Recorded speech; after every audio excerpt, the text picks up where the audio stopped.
had a funny thing. I was running downstairs. I was on the phone with someone from church, and I was trying to find a Bible. I couldn't find a Bible. That's the weirdest thing at my house. I don't know where I set my bag, and I had both of my main Bibles in it, my teaching Bible and my Switchblade that I keep. And then normally out here on the couch, I've got one of these, giveaway Bibles sitting, and it wasn't there. So then I run back inside. I'm like, oh, there's always a Bible sitting on the shelf right inside the door. So I go in there and I go grab it. I look, and it's the Action Bible. I'm like, okay. I mean, I didn't think I could teach out of the Action Bible. It'd probably be better than the Message, but just a joke.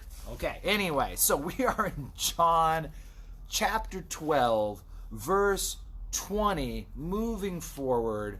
I'm here with Mila Olson. You're the only one watching right now, Mila. Hit share so we can get the word out that Bible study has started. All right, so let's see here. Verse 20. Now there were certain Greeks among those who came up to worship at the feast.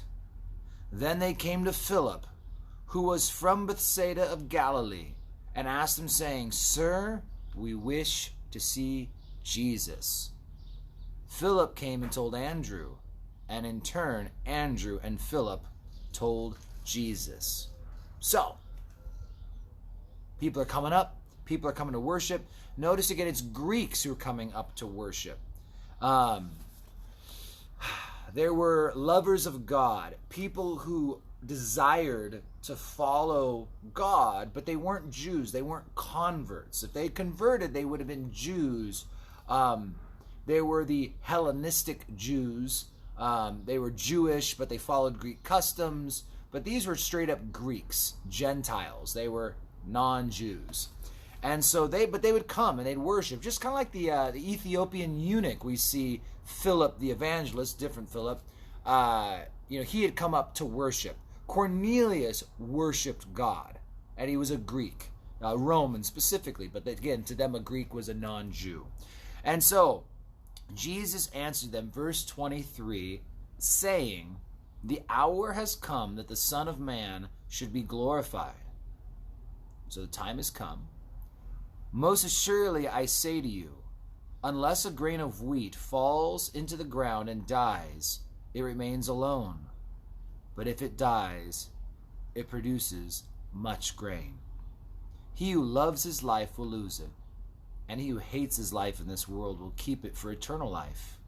If anyone serves me, let him follow me, and where I am, there my servant will be also. If anyone serves me, him my Father will honor.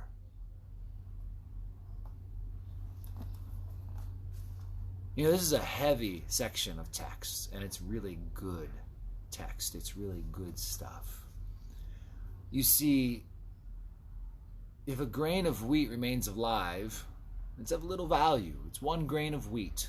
You can eat it, you can chew on it, but it's not much. But if it dies, it can go into the ground and produce a whole lot of wheat.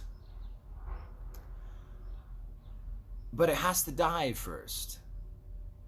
And Jesus was discussing the great work that would take place after his death, burial, and resurrection. But with us, if you want God to do a work in your life, you have to die. No, not physically. Squirrels are jumping on my trees. Not physically die, but you need to die. Paul says in Galatians 2:20, I have been crucified with Christ. It is no longer I who live, but Christ lives in me. And the life which I now live in the flesh, I live by faith in the Son of God who loved me. He died for me. That's the idea, is that I can't live this life for myself. I was just thinking this morning, not even knowing, again, the text we were going to be reading today, or not thinking about it at least, I wanted to talk about myself. But I wanted to actually, my goal was I was going to share a post where I was going to kind of steal a quote from George Mueller and just put my name in there. And I wanted to look it up because I don't have it memorized perfectly. But George Mueller has this beautiful quote, and it goes off, there was a day when George Mueller died. And it goes on to describe his faith. And that was the fact. He could pinpoint it to a day, not the day he was saved, not the day he was born again, but the day that something clicked, something made sense, and George Mueller died. I don't know. Is it synonymous with the baptism of the Holy Spirit? With the fullness? Can you be full of God if you're full of yourself? Can you be full of Him and His power if you're full of your desires, your wishes, your wants, your agenda, your way, because you love your life? But how powerful would it be if you would be willing to give it all away? Will God ask you to? Probably not. I remember being in tears at Calvary Chapel Modesto as Gail Irwin taught on the Valley of Baca, Valley of Weeping. And it was as if God was speaking through Gail to me, asking, like, if I had to take your children to make you a tool who could minister to people who've suffered loss, would you be willing? And I wrestled with it. And I said, yes. God, if it had to be that way. He hasn't taken my children, and He's given me many more. But I think God wanted me to soberly and sincerely get to a place where I could say, yes, so be it, God. Whatever it is, you give, you take away. There's a day that I died, and my life no longer mattered. What happens to me doesn't matter, God. It's your will. It's your kingdom. And I'm just here. And living that surrendered life where I'm dead, I don't matter. God blesses it. And I live a wonderful life. I am blessed with all of you. I see all the people who log in to watch this, my friends, my family, the people I love and care about, hanging out at Sunday night church afterwards, laughing and throwing kids in the air and telling stories. It's like, what other life would I want to live? What does this world have to offer me that isn't met with the beauty of the body of Christ and just enjoying each other's fellowship and getting into God's Word? And I don't know how many of you guys realize week by week how much I am learning and growing along with you guys as I dive into books and dive into study, trying to prepare a message. It's like I'm just growing and learning right along with my brothers and sisters. It's a beautiful and wonderful time. It's a beautiful and wonderful life. But I never experienced that life while I still lived. And I knew God, and God was working in my life. And it was when I started attending that little church in Ellensburg where something changed. And it was like I died and life didn't no longer matter because I realized I needed to serve God. The world, the cross before me, the world behind me, right? No turning back. And it became a life to live for Him. And I've seen that change in many people. I've seen it in some of you. And when we decide to die, there's much fruit. Most assuredly I say to you, unless a grain of wheat falls into the ground and dies, it remains alone. But if it dies, it produces much grain. He who loves his life will lose it. He who hates his life in this world will keep it for eternal life. If anyone stirs me, let him follow me. And where I am, there my servant will be also.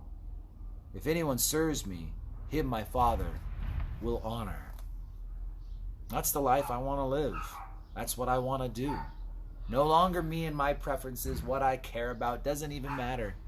Because God has always and abundantly blessed me with true blessings. Not stuff, not things, not health, not wealth. He's given me family, friends, principle, character, honor, things that are worth living for. I shared it the other day in a post, not on here, on a live stream, but I spoke at a funeral, speaking about dying, just the other day. And the thought that dawned on me is when you listen to someone speak at a funeral and all the friends share, what do they talk about?